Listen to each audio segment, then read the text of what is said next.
this video tutorial, we're going to show you how to modify the audio settings within your publications. We're going to be working within the audio settings panel on the right-hand side of the screen first of all. So the first choice presented to you as the editor is the option to enable or disable the page turning sound. Now we provide a default sound file for this, however you may change this by simply selecting the location of your custom audio file instead. A background audio may also be assigned to the entire publication, and as the editor you may disable this option. If you do enable it, the chosen MP3 file can be set to play either once or to play on a continuous loop. The audiobook setting is a great feature that will enable you to manipulate the music or other audio file at a page level within the publication. This has already been very useful for clients producing digital publications for young children or for the visually impaired reader.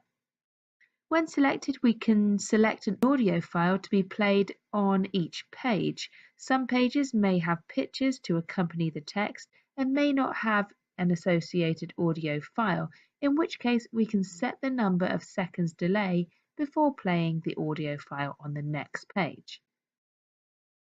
There are a few other audio features available, so you can also add music clips which can be activated by the end reader, and these can be added to the pages with hotspots or buttons.